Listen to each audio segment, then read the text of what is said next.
bagaimana? Apa kabar? Bagaimana keadaanmu pada pagi hari ini?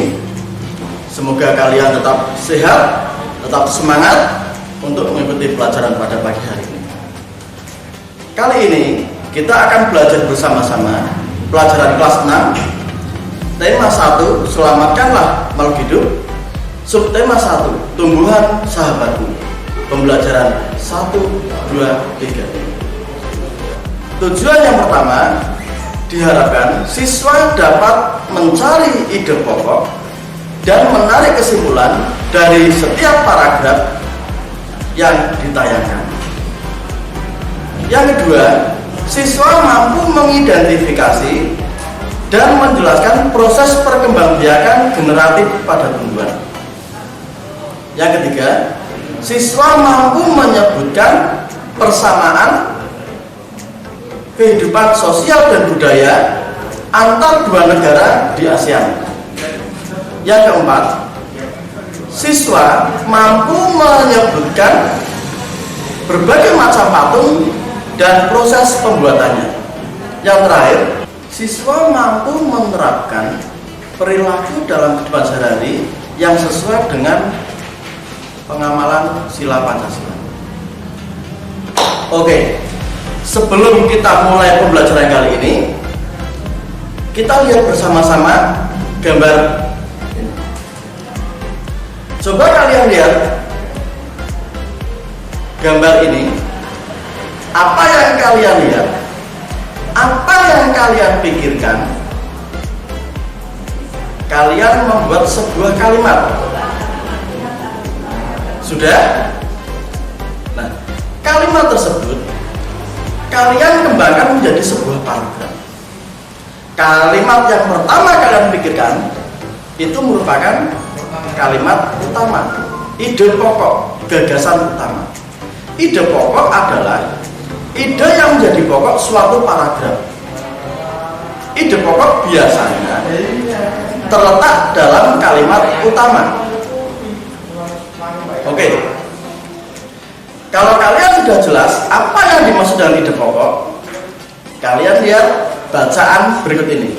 Di dalam bacaan ini terdapat 5 paragraf. Kalian mulai mencari ide pokok.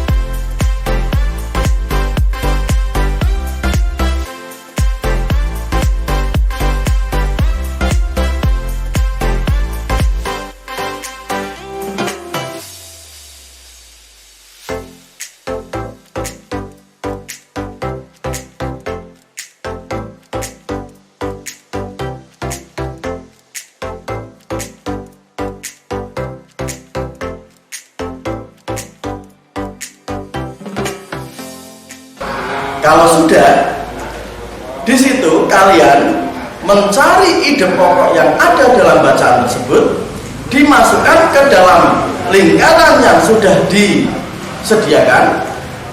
Lingkaran 1 untuk menulis ide pokok paragraf 1. Lingkaran kedua untuk menulis ide pokok paragraf kedua. Lingkaran ketiga untuk menulis ide pokok yang ketiga, dan lingkaran keempat untuk menulis ide pokok yang keempat, dan seterusnya. Sudah? Kalau sudah, jawabanmu dikumpulkan nanti kepada gurumu.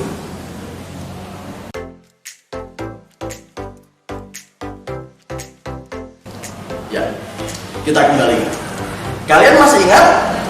Tadi judul bacaannya apa?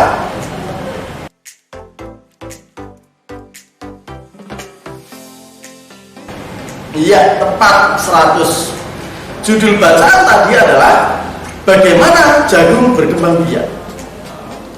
Bapak, nah jagung berkembang biak dengan apa? Tadi sudah dijelaskan dalam bacaan. Jagung berkembang biak dengan generatif. Karena jagung mempunyai bunga yang sempurna, yaitu bunga yang mempunyai putik dan benang sari. Apa itu, Pak? Nah, untuk lebih jelasnya kita lihat gambar berikut.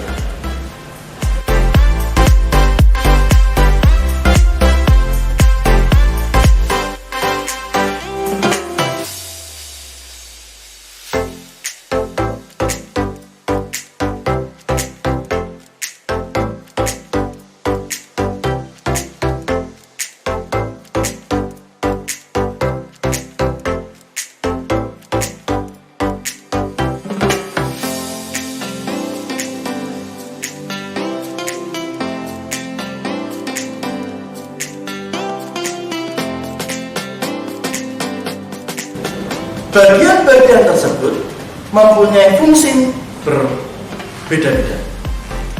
Yang pertama, putik. Putik berfungsi sebagai alat kelamin betina. Yang kedua, benang sari. Benang sari berfungsi sebagai alat kelamin jantan. Untuk mahkota, mahkota pada bunga berfungsi sebagai penarik serangga. Yang keempat, kelopak. Kelopak berfungsi melindungi bunga saat masih kuncup. Tangkai bunga.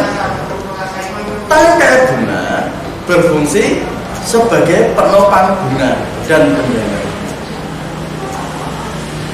Perkembangbiakan generatif terjadi apabila serbuk sari jatuh ke kepala putik, seperti gambar di samping.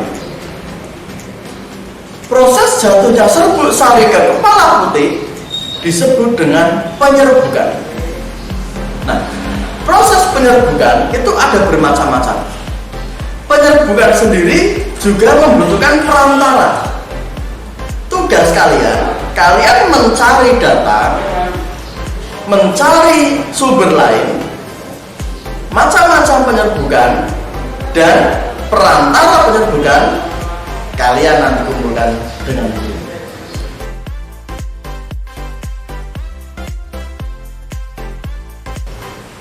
Ya, kita bicara bunga. Tadi di gambar yang sudah tampil ada bunga sepatu. Bunga kembang sepatu tidak hanya tumbuh di Indonesia. Ternyata bunga kembang sepatu itu tumbuh di Malaysia dengan nama yang berbeda.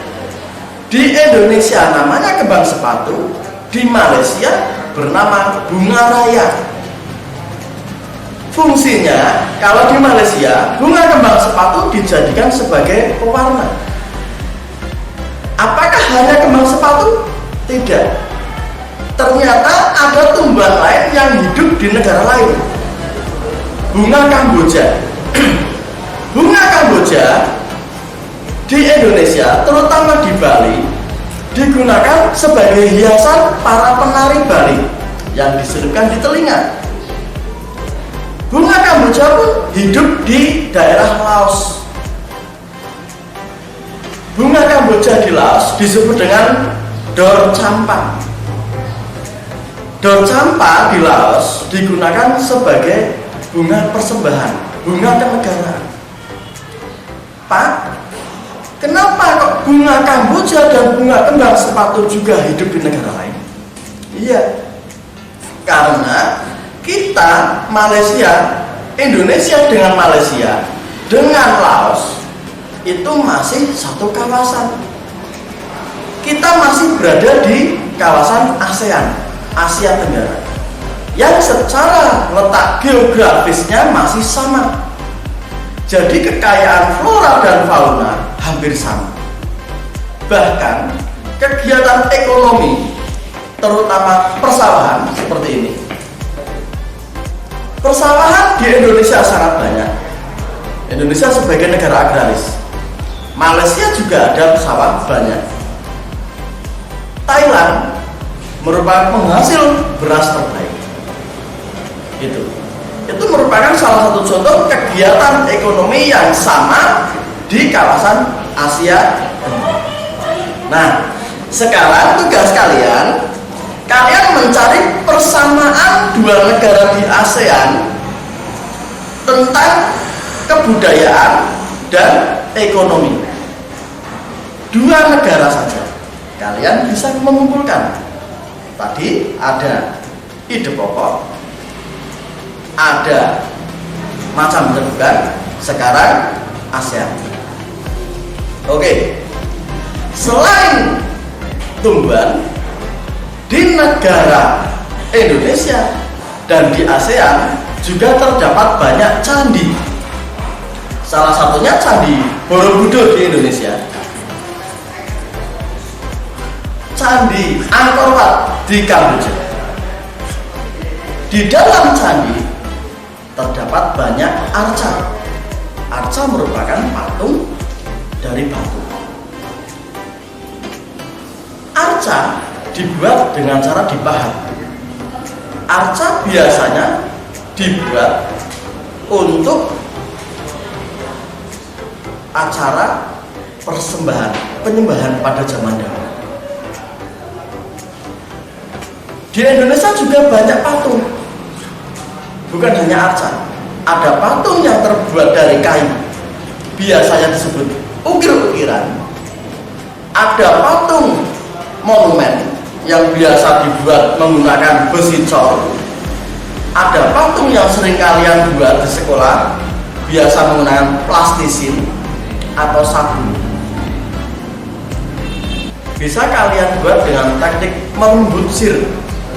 Membutsir itu cara membuat patung dengan cara mengurangi dan menambah bagian-bagian.